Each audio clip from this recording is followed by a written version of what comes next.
Everyone, I am Shrishti Srivastava, your educator, and welcome back to the channel. So, in this video, we will continue the series of the chapter The Living World. I know it has been a long duration since I uploaded the last video. That was the video number 4 of the series. This is the fifth video of the chapter Living World, but this time we'll continue it on a more regular basis. I'll try to be more regular with the videos this time. Okay, so let's begin. Ah, so in this video we'll discuss about consciousness. Consciousness. We already saw that consciousness was a defining feature. Okay, तो defining feature से हम क्या समझते हैं?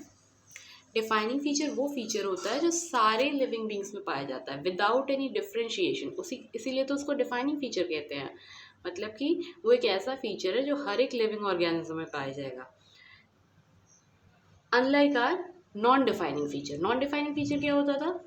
Non defining feature किसी living organism में पाया भी जा सकता है, नहीं भी पाया जा सकता है. ठीक है, तो हमने cellular organisation and metabolism discuss कर लिया था डिफाइनिंग फीचर में. Now it's the turn of consciousness. So OK, so consciousness होता क्या है? What is consciousness? तो consciousness we all know that it's ability to sense our surrounding.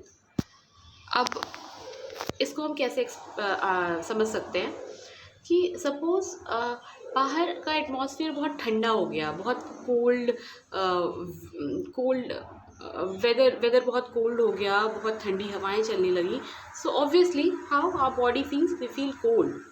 सो जो बाहर का जो स्टिमुली है, our body reacts to it. ठीक है, तो जो बाहर का स्टिमुली है, the cold weather, that is a stimuli. ठीक है, एंड जो हमारा रिएक्शन हो रहा है वो उसका हमारा अवेयरनेस है, कॉन्शियसनेस है कि we are aware of our surroundings. ठीक है, तो next example, suppose we go in a kitchen and something is kept on the gas and we suddenly go and touch it. We feel, we suddenly move our hands away from the hot thing. So why? Because हमने वो feel किया कि हाँ वो गर्म है and तुरंत उन्हें अपना हाथ हटा लिया. So this is consciousness. ठीक है, और जो जो बाहरी फैक्टर है, that is the hotness, the coldness, these are external stimuli. ठीक है, तो क्या होता है consciousness and awareness? The ability to sense the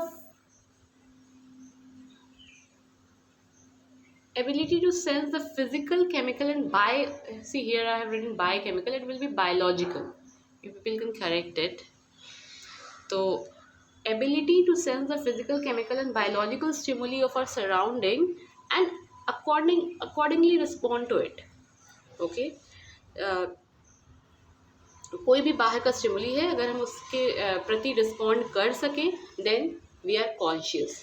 और ये जो फैक्टर है वो सारे लिविंग ऑर्गेनिज्म में पाया जाता है. हम इसको एग्जाम्पल्स के थ्रू डिस्कस करेंगे. तो ओके, सबसे पहला क्वेश्चन ये आता है जो कि एनसीईआरटी में दिया भी हुआ है, एनसीईआरटी में एक्सप्लेन किया हुआ है कि हम जो बाहरी स्टिमुलस है, जो स्टिमुली है, stimulus is singular and stimuli is plural. तो जो बाहर के स्टिमुली हैं हम उन्हें कैसे सेंस करते हैं? तो it is basically by sense are organs. जो बाहर ठंडी लग रही है तो आर स्किन एक्सपीरियंसेस इट, बाहर गर्म है, देन ऑल्सो आर एक्सटर्नल या skin experiences that particular behavior and we respond accordingly. Okay, means our sense organs, जो भी हमारे sense organ है, they help us to react to the external stimuli. Okay, now coming to see the different examples by which NCERT has explained this consciousness to us. Explanation. Okay, so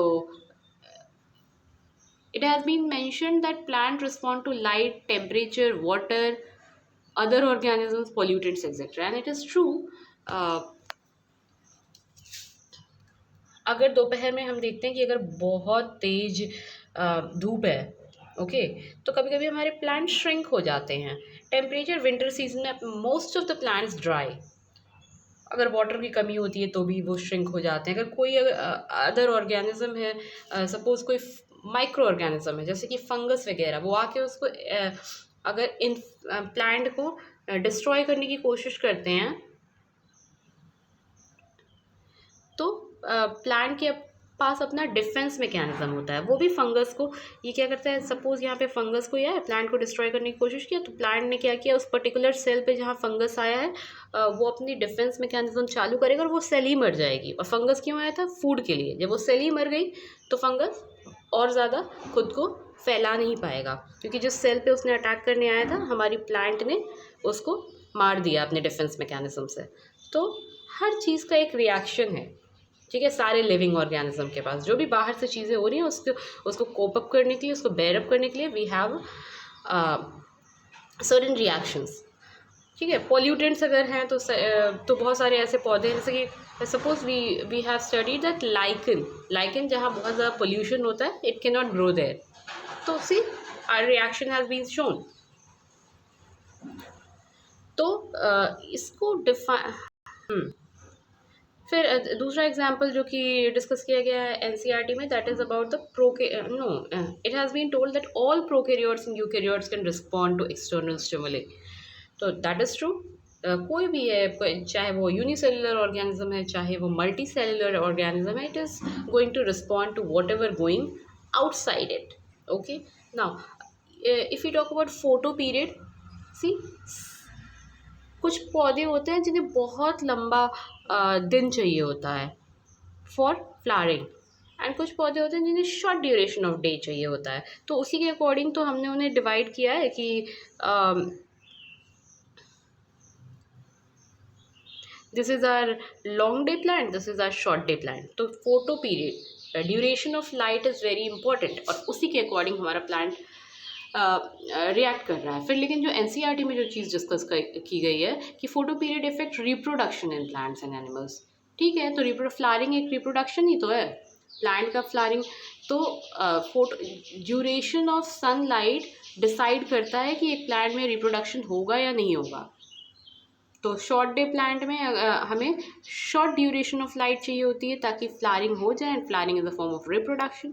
long day plant में long hours of day चाहिए होता है for flowering, and flowering is again a form of reproduction. कुछ animals भी होते हैं जो seasonal breeders होते हैं, जो सिर्फ विंटर में अपने ऑफस्प्रिंग्स पैदा करेंगे या फिर सिर्फ समर्स में अपने ऑफस्प्रिंग्स पैदा करेंगे। तो ये हो गया बाहर, ये बाहर का फैक्टर डिसाइड कर रहा है एनिमल को क्या करना है। So we understood that. फिर उसके बाद all animals handle chemicals entering in our body, okay, ठीक है। We have heard about the phenomenons of osmosis and all, diffusion and all. तो ये सारी चीज़ों के थ्रू जो भी केमिकल्स हमारे बॉडी में enter, we all know that our cell is selectively permeable. So हमारा सेल डिसाइड कर लेता है कि क्या हमारे सेल के लिए अच्छा है क्या नहीं है, और उसके अकॉर्डिंग ये एंट्री अलाउ करता है केमिकल्स इन आवर बॉडी, ठीक है। तो all animals handle chemicals entering their body. तो ये भी है, बाहर के फैक्टर को मैनेज कर रहा है अंदर का फैक्टर। फिर एक स्पेशल केस है हमारे ह्यूमन बींग्स का, हमारे अंदर सेल्फ कॉन्शियसनेस होती है। दैट इज़ हम सेल्फ कॉन्शियसनेस क्या, हमें हमारी बॉडी में पेन हो रहा है, we can feel that. We are sad, we can feel that. We are not feeling well, we want to look good. तो दीज आर सेल्फ कॉन्शियसनेस, ये क्वालिटी सिर्फ ह्यूमन बींग्स में पाई जाती है, ओके। नाउ अगर हम ये डिस्कस करें, स्पेशल केसेस कुछ होते हैं कि जैसे कि कुछ पेशेंट्स कोमा में होते हैं, वेंटिलेटर पे होते हैं, वो मशीन्स के सहारे जिंदा होते हैं। तो क्या उन्हें लिविंग ऑर्गेनिज्म के कैटेगरी में रखा जाना चाहिए या नहीं रखा जाना चाहिए? Obviously, because we have studied that metabolism एक ऐसा प्रोसेस है जो सारे लिविंग ऑर्गेनिज्म में पाया जाता है विदाउट एनी एक्सेप्शन, वो एक डिफाइनिंग फीचर है। तो ये जो कोमा के पेशेंट हैं उनमें कुछ तो मेटाबॉलिज्म पाया जा रहा है, तभी वो जिंदा हैं। सिर्फ वो मशीन के बेसिस पे नहीं जिंदा है, metabolism is going on in their body, so they are obviously living organisms, okay. So this was all in this video. I know it was a very long gap, but after this I'm going to be consistent. So stay tuned for the further videos. Take care, like, share, and subscribe this channel. Okay, see you in the next video. Bye bye.